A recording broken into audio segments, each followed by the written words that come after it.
Okay, so very warm greetings to everybody, and so I hope all of you are doing very fine. So as you know that the world needs Dharma.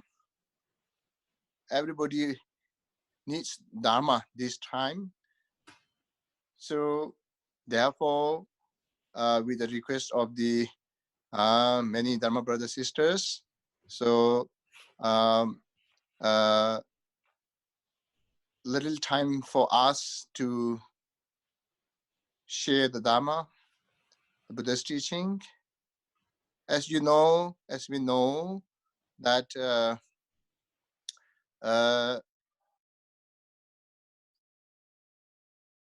all the troubles, problems in our world that we do not want, that we do not wish, we do not aspire to have these kind of difficulties, problems, and we aspire, we wish to have happiness. Yes. So therefore, although I've started retreat here, but because of the request of the many of Dharma brothers sisters, continue the online teachings. So on having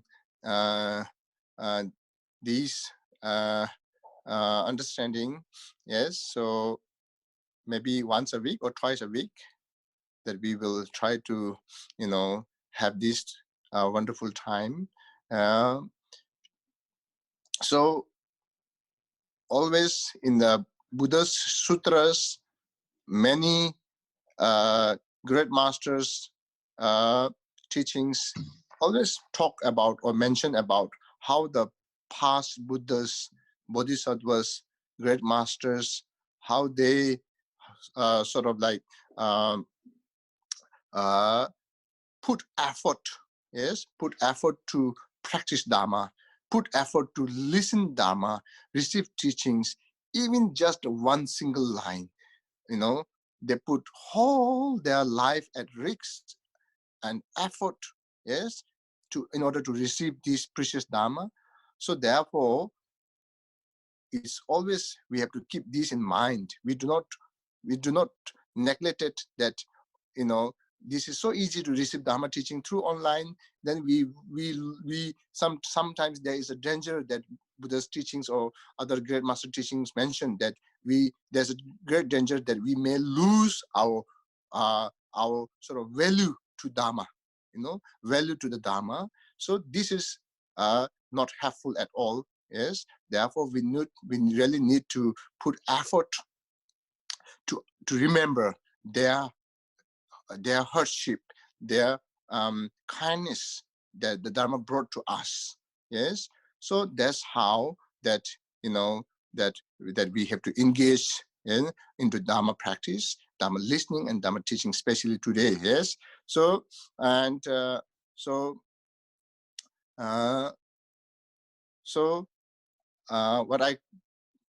what I thought is that these sessions that we have been doing through online in past several sort of like sessions, the topic is journey towards enlightenment. Journey towards enlightenment means we are on journey, right?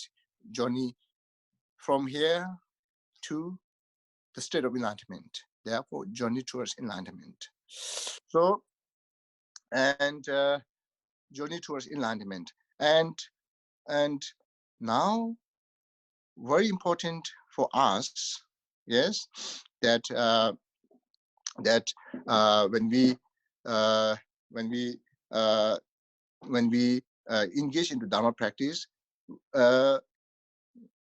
first of all, that we need to use this Dharma, listening and contemplations, yes, in a very meaningful way, yes, beneficial way. For that, according to Buddha's teachings, we have to, how do you say, put our thought into altruism. So now, very in the beginning, very short meditations that will help all these listening to the Dharma, yes, to the teachings of the Buddhas, and whatever we are doing, following hours, following activities become very meaningful and beneficial. So short meditation, please follow with me before we start the actual the Buddha's teachings. Okay.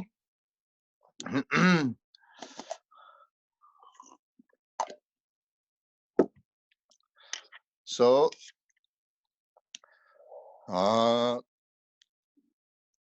follow these meditations. Either you sit comfortably, open eyes or close eyes, whatever is easy for you. You can do that. All right. Mm. And now we follow these meditations. First, that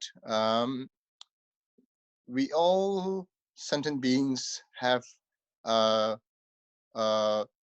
fundamentally sort of like aspirations, aspirations that we wish to uh, that we wish to uh, we wish to uh, overcome all kind of suffering, problems, sicknesses. All right, make sure that we have this wish, that we wish to overcome all the difficulties in this life or this samsara. Yes, everything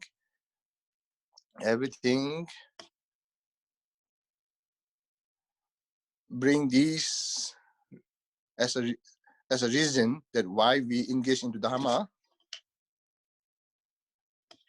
or any good, important, or good reasons why we engage into Dharma, right? Any good reasons.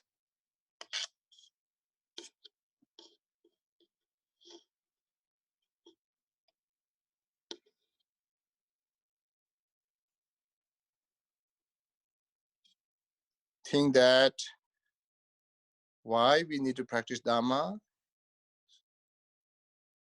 And now when we think about any kind of good reasons that we bring up, probably Buddha, who is fully awakened and who has overcome all the problems and shortcoming of this samsara or our lives, human lives. So therefore, we connect to the Buddha. Buddha meaning not the physical or historical Buddha of Shakyamuni. Buddha meaning that enlightened qualities, that awakened state, or that enlightened qualities.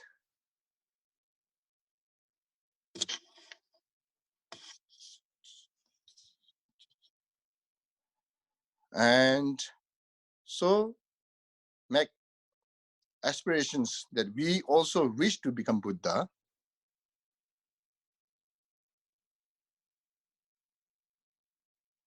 so that we can benefit self and others.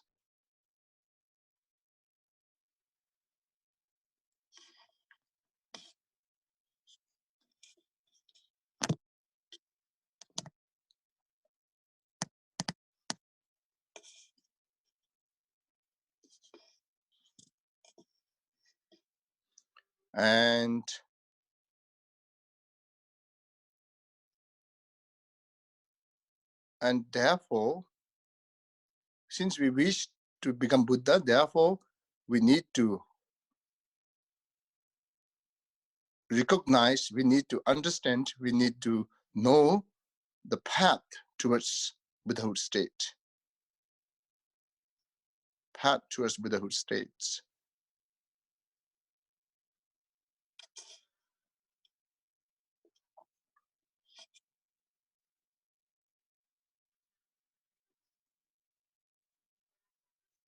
Path towards Buddhahood states, such as now, this time, listening to the Buddha's teachings. Listening to the Buddha's teachings, we will use these to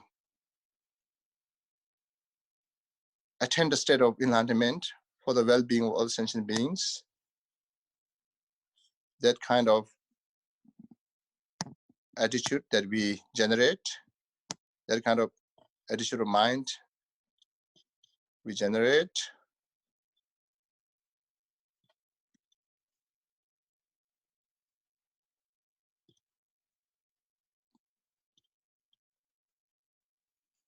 that kind of attitude of mind we generate,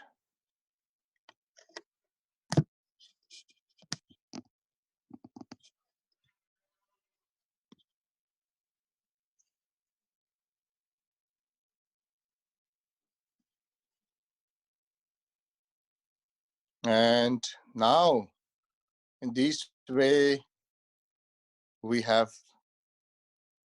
established, or we have made very good use of this time, the following time that we are going to do, or listening to the Dharma or Buddha's teachings.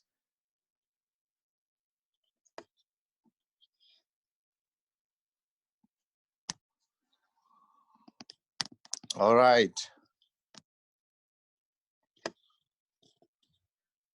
So now with this, we come to our actual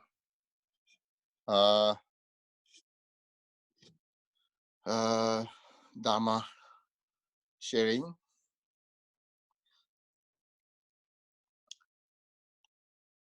So now, today on the journey towards enlightenment, yes, we have a sort of like focusing on the how one can perform journey towards enlightenment. All right. Now, with this beautiful altruism attitude of mind, motivation that we have just meditated on, with these now, without touching or without connecting the conceptual thought, afflicted emotions, then try to connect that we are listening Dharma, we are receiving Dharma just directly from the Buddhas or your own main practice that you have been doing, or that you are doing, either is a yidam form or protector form or Vajradhara, such as guru form, whatever form, through him, through her, through that Buddha, through that yidam, through that protectors, that we are receiving Dharma. We are talking the Dharma. We are sharing the Dharma. This makes further, this adds more benefits. This makes more sort of like connects towards the pure pure nature of or pure concept, sort of like conceptual sort of like view that we can touch, we can connect. That is now any kind of Buddha's pure land, Buddha's land, So that's why it's very helpful, in a way that when we do such a Dharma teaching, Dharma practice. All right. So with this, now today on Journey Towards Enlightenment, we're going to share that now, until Buddha attained the state of enlightenment, we have theistic and non-theistic school, or theistic and non-theistic practitioners. There are theistic practitioners who, of course, think that God or Allah or someone started from top there. And then gradually all these universe, all these sentient beings, human beings, our sort of like our father, mother, our brother, sister, our sort of countries, our friends, our jobs, everything started from, some sort of someone from top till down, sort of like, So now non-theistic, until Buddha come, still there isn't any like Buddhist practice, Buddha's teachings. What it says, what I'm trying to tell here is, from ordinary human beings, very ordinary human beings, yes, and then gradually, that according to the Buddhas, gradually that we build up a pattern of a journey, yes, pattern of a journey. So pattern of a journey, an individual from the starting point of an ordinary human state, and here the human existence is like what they're talking human state is the human existence, yes, which possess the enough qualities to engage into Dharma, yes. So basically, the ordinary human states full of afflictions, hatred, anger, jealousy, ignorance, ego, and so on.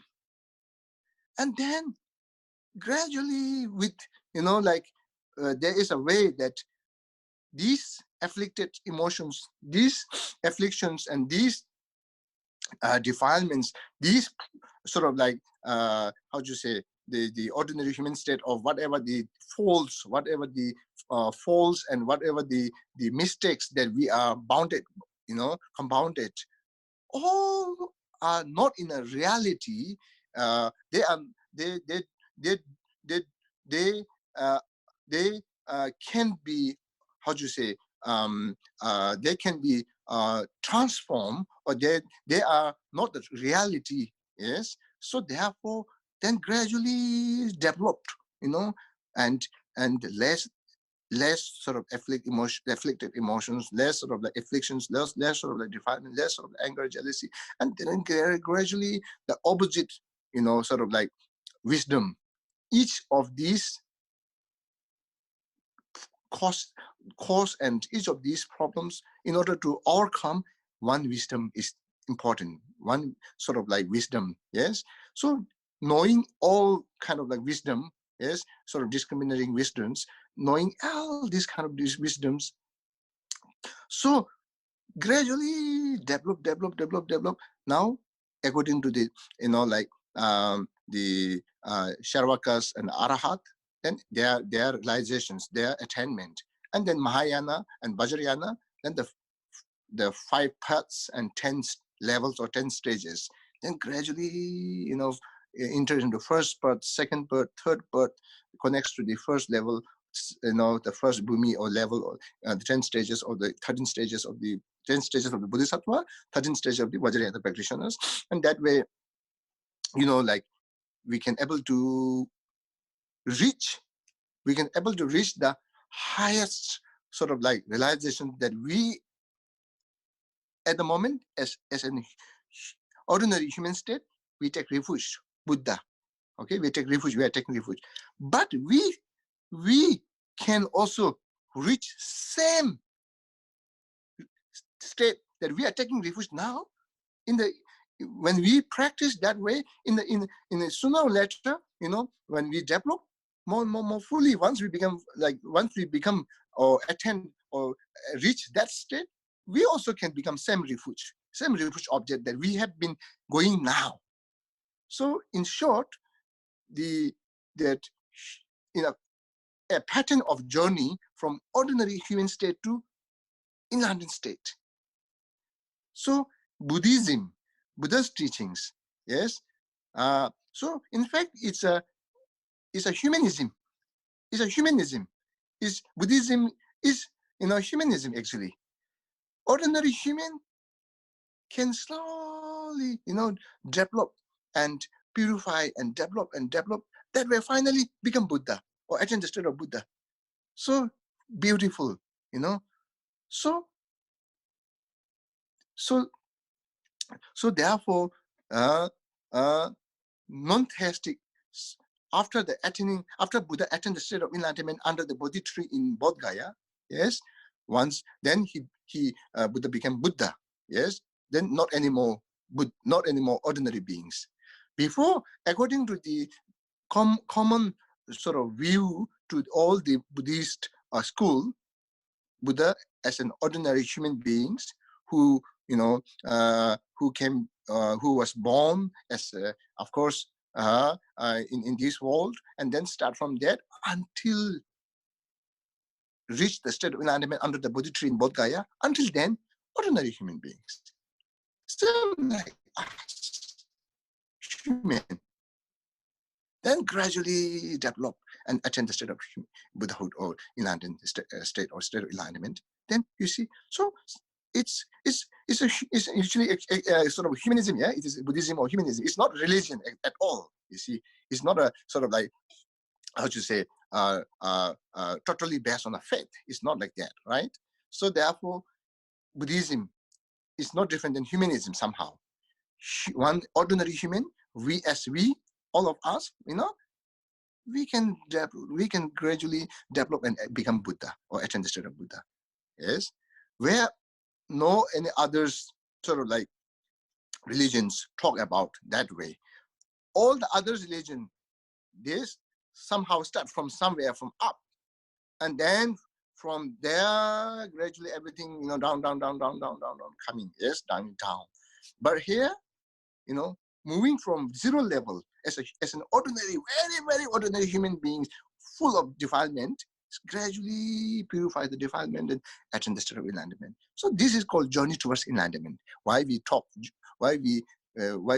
sort of like refers or put the sort of like topic of as a journey towards enlightenment is simply, this is the. So here now, what it shows here is the human existence is really seen as idle physical existence to engage into the Buddhist path, yes, to practice the Dharma, yes, because the Dharma, the practice involve maximum utilization of human intelligence. Therefore, human existence is really seen as idle physical existence here. Otherwise, not necessarily human form.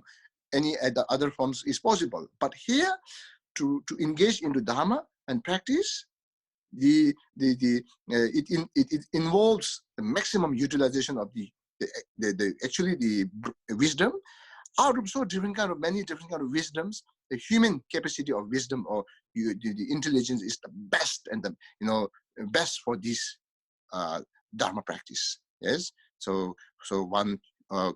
In order to become Buddha or attain state of enlightenment. So therefore, human existence is really seen as idle physical, as existence to engage into the Buddhist path.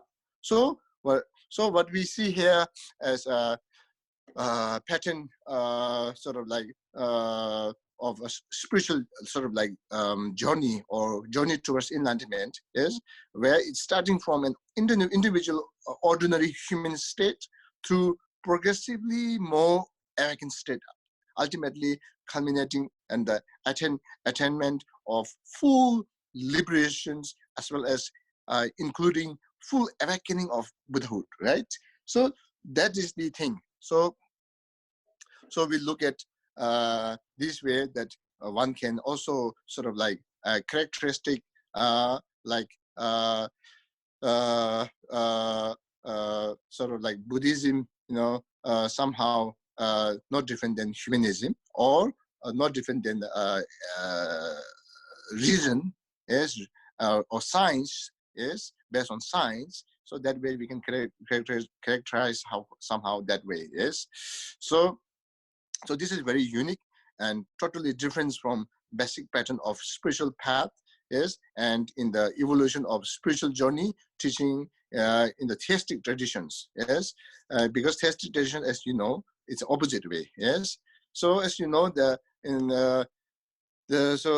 fundamental or origin of the spiritual teaching is a form of revelations coming from the transcending beings. From there is a kind of top-down evolutions. Where in Buddhist sort of like path or Buddhist teachings, what we have is totally different than this kind of like evolutions. Yes, this kind of way of practice. Yes. So.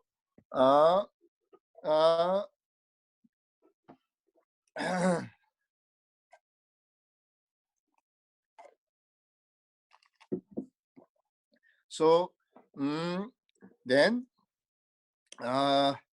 now sometimes then when we talk about that, when we think about that, then we can have questions like, oh, then Buddha, Buddha also taught or Buddha also gave teachings, yes, and path, somehow the Buddha Shakyamuni. Now we can talk about historical Buddha Shakyamuni also, Buddha also taught or gave the teachings, yes, after by sort of like or through enlightened beings, yes, or through the historical Buddhas, not as an ordinary human, being he kept teaching. If we think about that, answer is very answer is that common to understanding in all the Buddhist school, or all the Theravada, Mahayana, Vajrayana, let's say, all yes, Buddha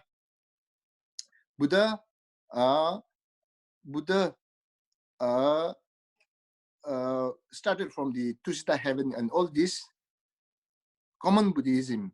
When we talk about, also include Theravada, Mahayana, Vajrayana, we do not talk about Buddha is something coming from the Tusita heaven or something like that. Okay, just normal as an ordinary human being who was born as a human and then gradually attained the Buddhahood state. Okay, but even when we talk about the Buddha as a special sort of like enlightened beings who then manifest as Buddha Shakyamuni. Now we talk about historical Buddha. Here also, clearly, sort of like that the Buddha birth is seen as a manifestation, or even we see as a manifestation of extraordinary being. But here also, what we talk is four kaya or four bodies. Yes, Dharmakaya, Sambhogakaya, Nirmanakaya. Buddha who has these kind of qualities, and then Nirmanakaya form comes out of Dharmakaya in this world to benefit sentient beings.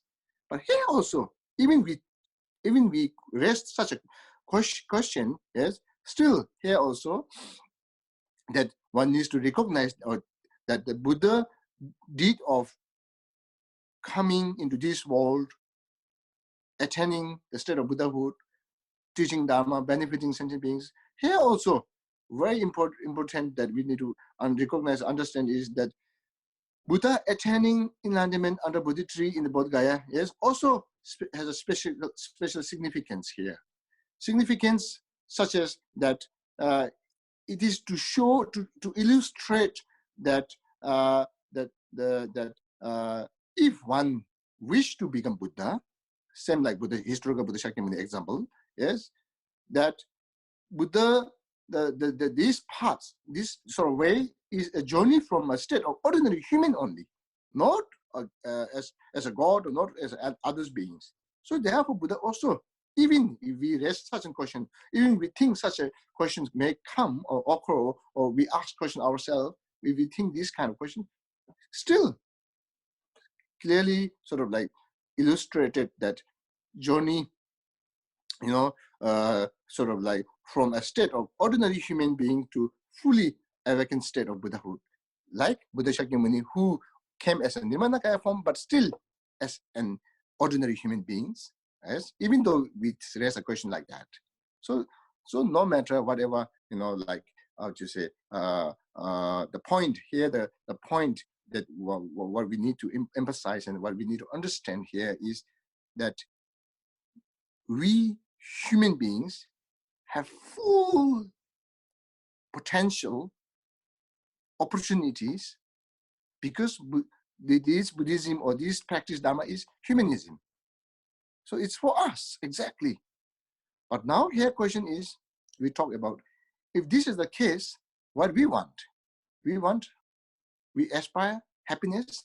We have strong wish to overcome suffering problems. But now here is that we are making the mistake here on the first level of aspirations.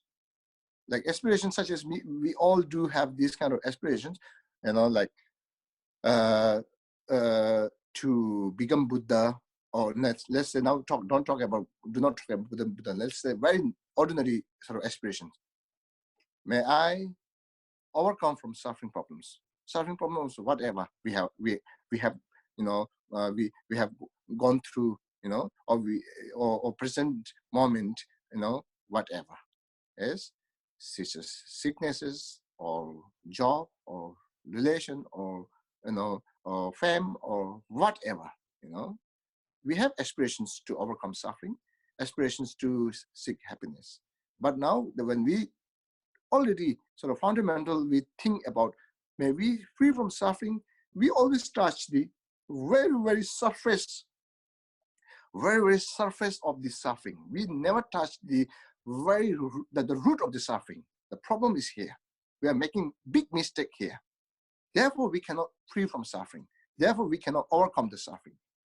So the aspirations, the wish that we want to free from sufferings, here, we always touch the surface of the suffering because we always think the suffering is such as like sort of sense feeling that we can feel, that we can sense. That kind of sufferings we can sort of like we can connect. We are unable to connect the root of these sufferings. Very deep sort of like the nature of the sufferings. So therefore, we are not able to overcome the sufferings. So sufferings that is very obvious and evidence to our senses, to our feeling. Immediately we can feel suffering of cold, suffering of heat, suffering of any sicknesses, yes, suffering of danger of like coronavirus, yes. These kind of things we can touch. These are the surface. These are the very evidence and very, very sort of like how do you say, the effect, yes.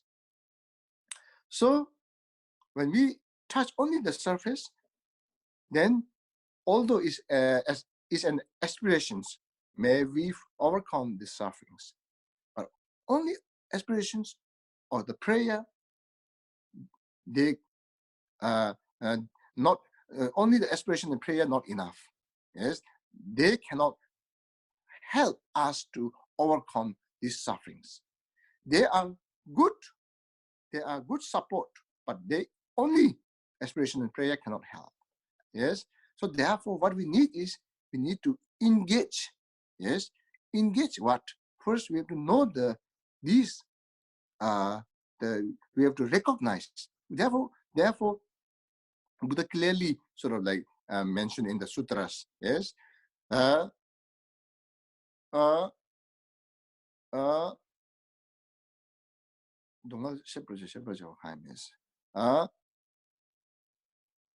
Suffering of the truth must be recognized. Buddha is mentioned in the sutra. So recognize must be recognized here. The recognition here is, what is the recognition? Recognition here is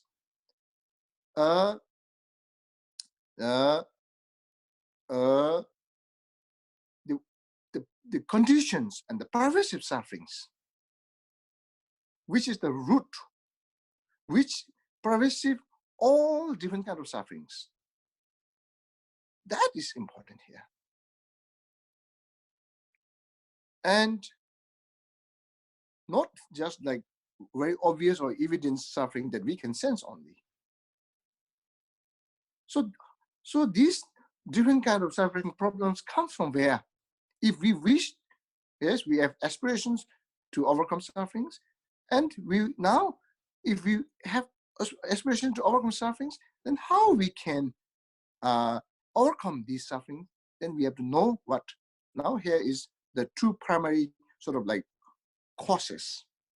Two primary causes are the suffering of origin, the origin divided into the karmic actions, origin of karmic actions, origin of karmic actions, and origin of afflictions. So here also we failed to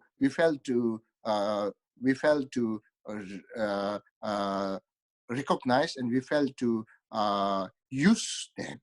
We failed to recognize and we failed to use them, meaning we failed to overcome them. Overcome them. So now the origin of like the two level of origin of sufferings. The first, the karmic actions, and the second, the afflictions. Which one we need to focus and pay more attention? Usually, we pay attention. We focus and pay more attention to the number one, the karmic origin of karmic actions. We fail to pay more attention to the origin of afflictions. That is also one mistake here we are doing here. So in fact, the Buddha said, out of these two, the affliction, the affliction, the origin of affliction is more important than the origin of karmic actions. Buddha said there. So therefore now according to Buddha's teachings of on wisdom of perfections, Buddha said that the mind is, that mind is. So Buddha talked about the mind. What is the mind? Buddha said mind.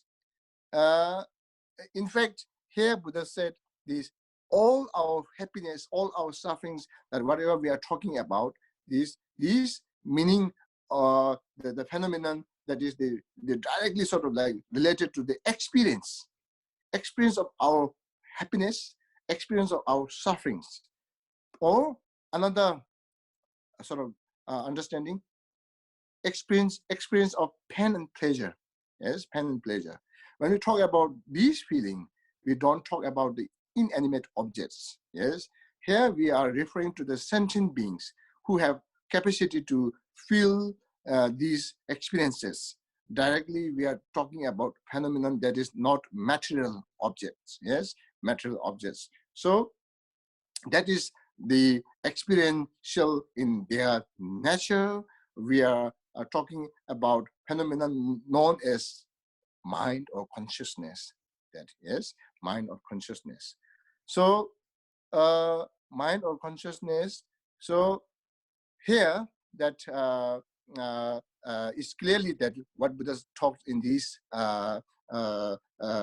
sutras or the scriptures, sutra or the scriptures, that all our happiness and sufferings come from or based on not inanimate object, but animate, such as sentient beings who have capacity to experience, yes, or experience of pain and pleasure, yes, pain and pleasure. So therefore, yes, then now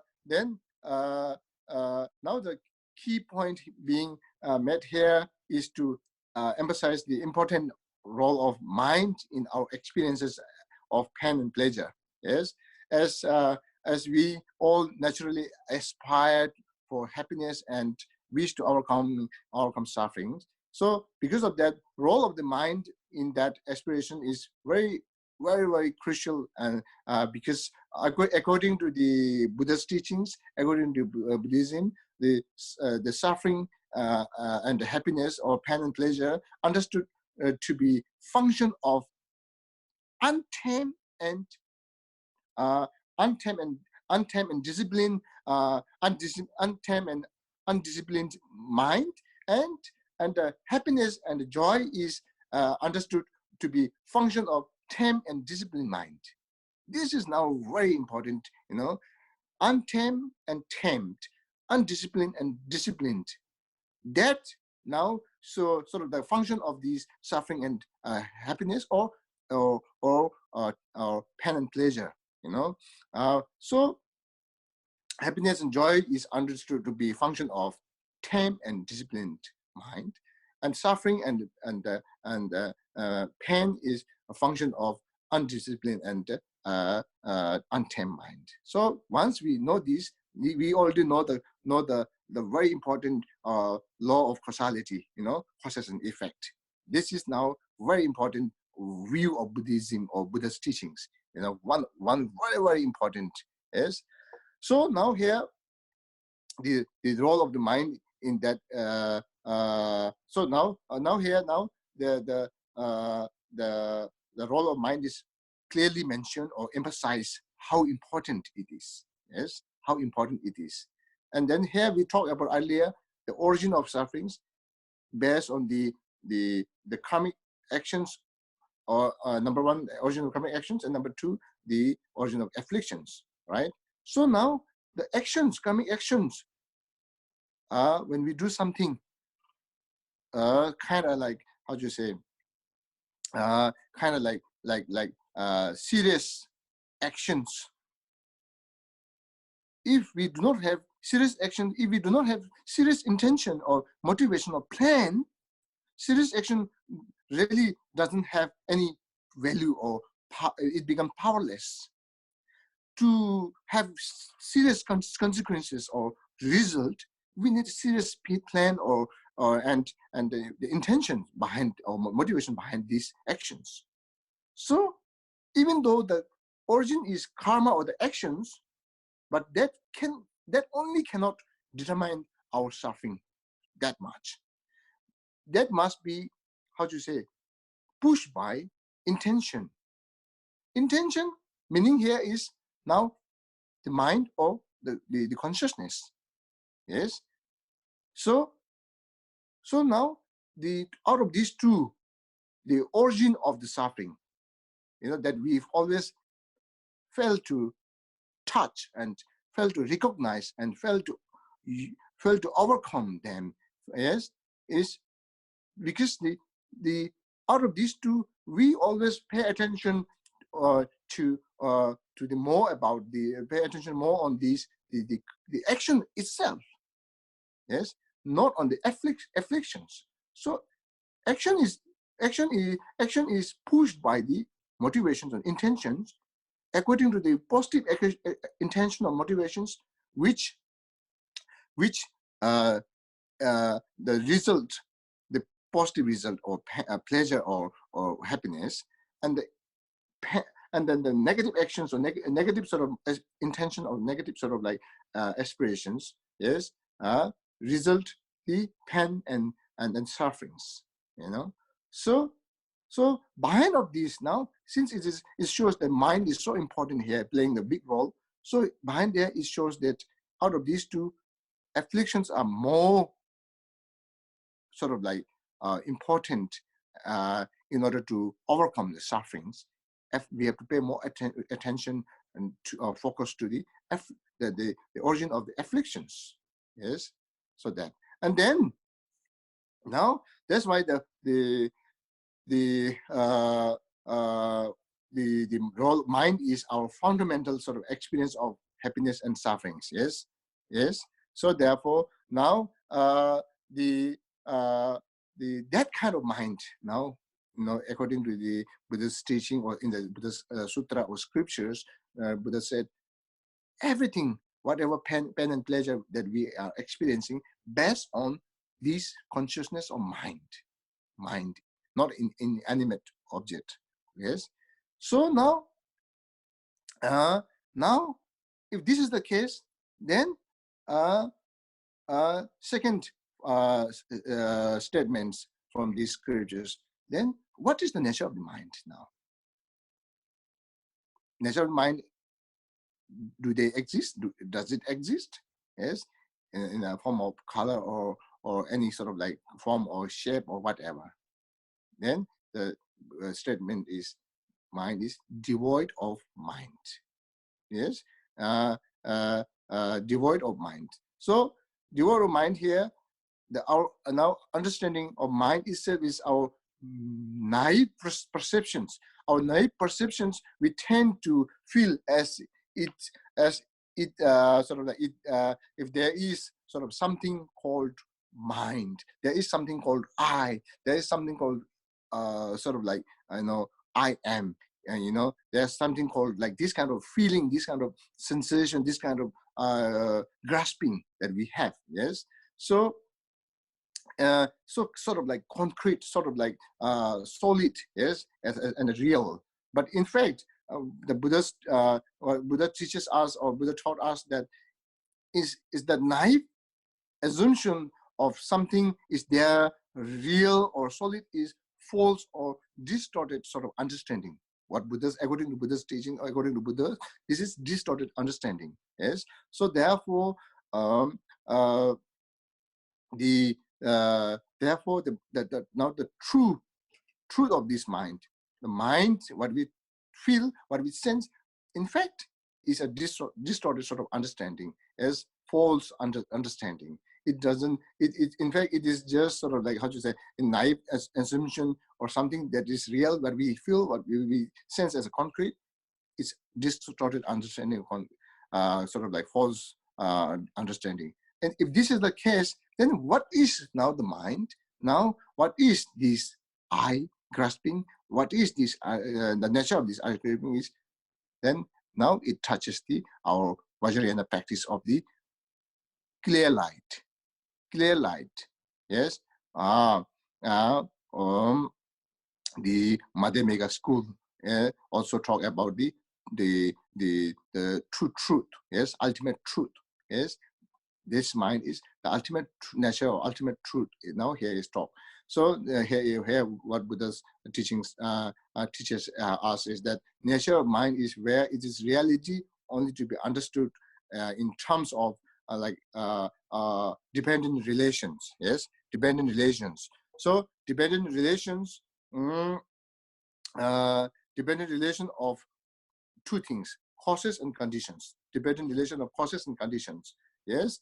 Beyond that sort of like dependent relation, one cannot find mind that is separate from this relationship. Yes. So this is now the true. This is now the true color of mind. This is now the naked nature of mind. So so that means the mind in the Buddhist scripture, in the Buddhist sutras, well, this is now the nature of mind, which is now clear light. Yes, clear light. So this means that it is essential nature. Mind is pure, clear light, pure. Our mind is yes, at this moment, as an ordinary sentient being like us. Yes, our mind is diluted. Yes, but this dilution and pollutant of the mind are just temporary or advantageous. Okay, just temporary or advantageous, and pollutant of mind, contamination, really result of conceptual sort of like thought process. Yes, processes that has tendency to obscure or obscure and taint our essential nature of mind, like that. So, which means here that the essential nature of mind is luminosity, and this may experience in that level of our mind is clear, clear, sort of like clear as example, like you know, example like the light or the sun, you know, sun which is free from the cloud, yes, sun which is free from the cloud, you know, that kind of nature of mind. So our nature of mind, in fact, you know, in essential nature of mind is like, is free from the delusions, pollutions, yes, but of course it is diluted, it is polluted at this ordinary human state, yes, but it's possible, since this is not the nature of the mind, it's possible to oppose something, some kind of opposite sort of like factors. The wisdoms can then, how do you say, deal with these obscurations or these delusions or these pollutions, yes, then that can be free. These delusions, these pollutions can be free from the nature of the mind, you know. So that way, and so therefore, now to today I will try to give some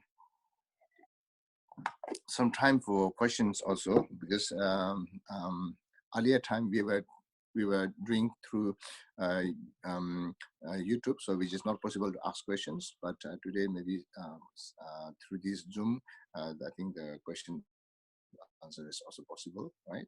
So that way, okay. So now to summarize, okay, to summarize that what we can understand from these Buddha's teachings is, these Buddha's teachings are in the script, the statement of the scriptures or sutras, that the Buddha said the everything, all our suffering, all our pain and pleasure, everything based on mind, which means something animate object or animate or sentient beings who have capacity to feel pain and pleasure, not inanimate object, right?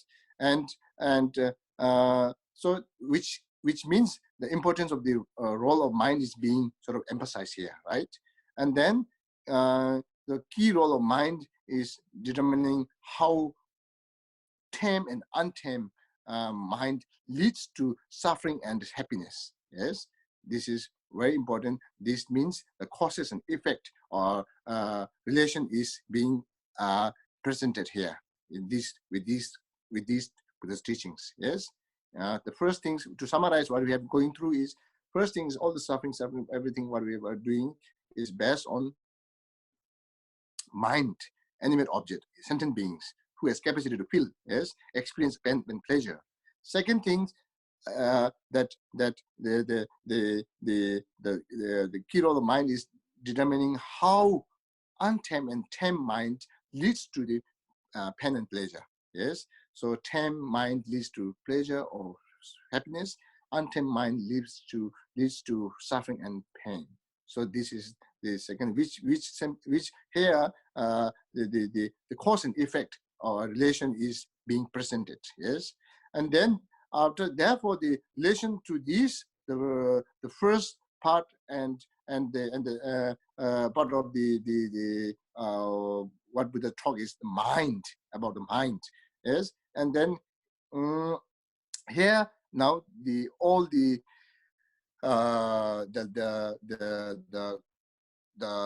relation of the problems that we are going through as an sentient beings, and the origin of that, or the action, the karmic actions, origin of karmic actions, and origin of karmic action, and origin of the afflictions. So we always, what Buddha is trying to tell us, Buddha teaches us here, is that if we wish to overcome suffering problems, we shouldn't only see or touch only the surface level. We must overcome from the root level. So to overcome or to uproot these problems, then we need to know the two primary causes, the origin of these problems. Yes, the actions and the afflictions. All right. So yes. Then now here also to summarize, we also summarize that Buddha teaching show or teaches us that we as an ordinary human beings, otherwise we sometimes think, oh, we have no sort of like, how would you say, capacity to become Buddha, or we think, oh, Buddha is very far, to become Buddha is very far, you know. So sometimes we may think that way. So which is indeed is not the fact, you know. The reality, indeed, we also, as an ordinary human beings, we also can become Buddhas. One point today here we summarize, yes, as a Buddhism, as a humanism, yes. So ordinary state of beings can attain the state of fully awakened state, yes. Then now pointing towards the second thing, that the absence of that imputed nature of the nature on the basis which the mind is, the emptiness nature. What is the point? What is point to the mind which we assume to possess this mind exists, or real sort of like existing, or it exists in reality, or exists, is actually devoid of such substantial reality. Yes, so devoid of such substantial reality, and that absence of that substantial reality of mind is true nature. That is the true nature here. Yes, that is the true nature. And the pointing towards the Buddha nature. Now the Buddha nature and our nature differences is Buddha nature and our nature. Buddha nature, essence of Buddhahood, is seed of Buddhahood. Yes, that sort of like mind nature, Buddha nature, a seed of Buddha. Here we can reverse both emptiness, one emptiness of mind, which is ultimate nature. Yes, which is the ultimate nature, according to the what we talk about the Mahayana, where we have these the relative truth and ultimate truth. Yes, and also this Buddha nature. Also here, this mind Buddha nature refers to the clear light nature of mind, which is subjective quality of our mind. It is in the respect to the what Buddha stated in the sutra or scriptures. Yes, that statement. So in that way, we can sort of like understand according to our practice. Yes, different kind of practices. Whatever we are doing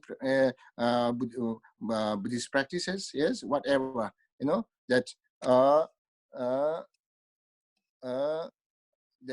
whatever we are doing Buddhist practices, yes, and according to our capacity, according to the practice, we have to, yes, we have to then how do you say, engage. We have to then practice, and then that level shows that first the basis of the mind, which is the true nature, yes, and the second, to negate the real existence of how we feel, that is not the reality. Third, that reality is or could be in two different ways. Yes, as a Buddha nature, seed of Buddha, how do you say, Buddha nature, and clear light, the mind nature, ultimate nature. Yes. So I wish you all healthy, and we dedicate today we talked very important of Buddha's teachings, you know. So this is also a part of journey towards enlightenment. We have this, you know, what we just shared today, Buddha's teaching. This can be also helpful for journey towards enlightenment. Therefore, journey towards enlightenment. So may we dedicate by sharing and talking about the precious Dharma, Buddha's teachings. May we all able to attain the state of enlightenment for the well-being of all sentient beings.